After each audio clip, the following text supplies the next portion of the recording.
SMEs have been identified as productive drivers of inclusive economic growth and development in South Africa and around the world too. They are considered an important contributor to the economy as drivers for reducing unemployment, especially since the formal sector continues to shed jobs.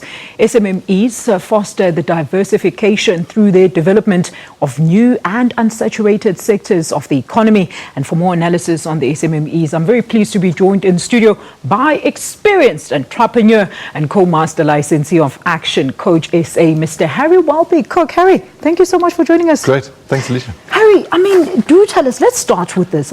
Innovation hubs, incubators and forums, they are there to enable active knowledge transfer between business experts and also help the startup businesses develop through a vast number of proven systems. But do they really contribute to the progress of the SME industry?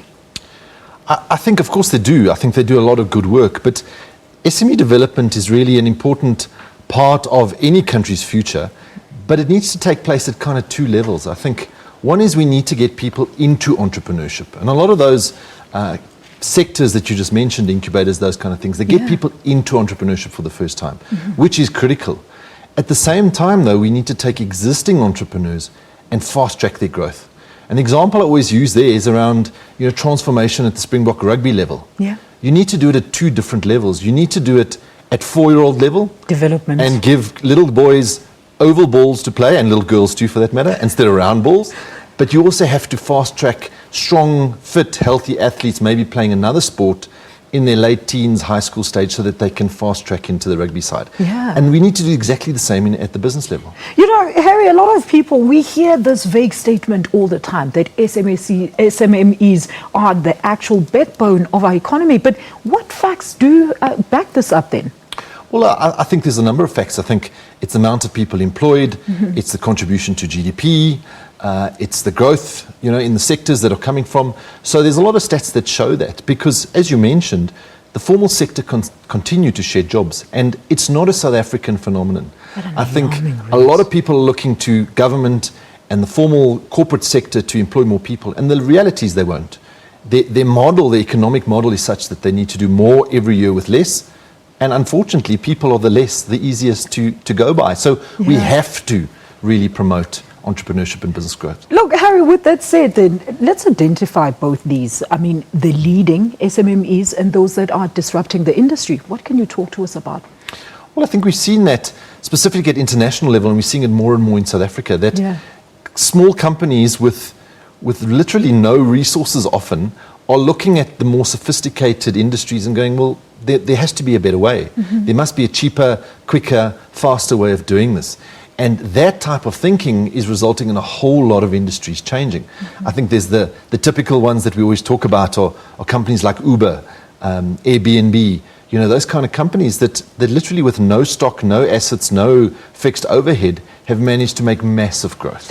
Harry, speaking of stocks and assets, the complaints that are always relating to SMEs is always the funding model. And it's a huge concern. What is your advice then in terms of finding ways to be less reliant on startup capital? I think the first thing is people want to go often from zero to hero. They want to get into business for the first time, and they want to literally borrow millions. The chances are that you're not going to get it, because the people that are having to lend you the money are looking at it from a risk perspective. You haven't earned the right as an entrepreneur to get to that level. And therefore, sometimes we have to almost break it down and say, well, yes, that might be the ultimate game, but where can we start? And as we were talking about disruptive industries, a lot of those companies are starting with literally nothing.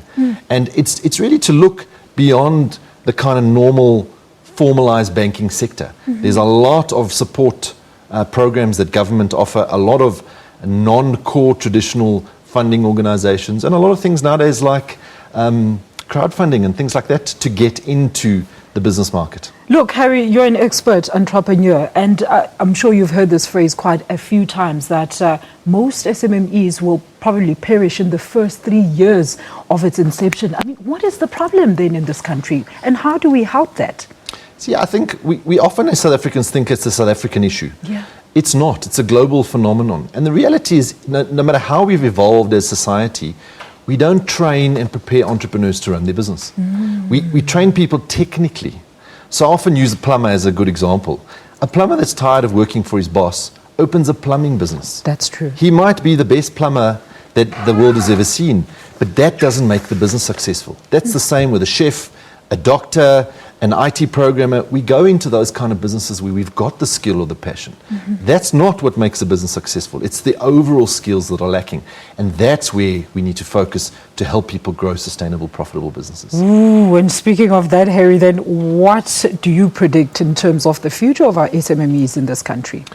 The nice thing is, and this has been, especially in the last 20 years, we've seen progression on that. Yeah. South Africans want to contribute. They want to make a difference. They want to get into business. And we're seeing a lot more people having an interest in that field, and I think that will continue to grow. Yeah. As the dependency becomes less and less on these formalized institutions, corporates and government, we'll be forced into thinking outside the box.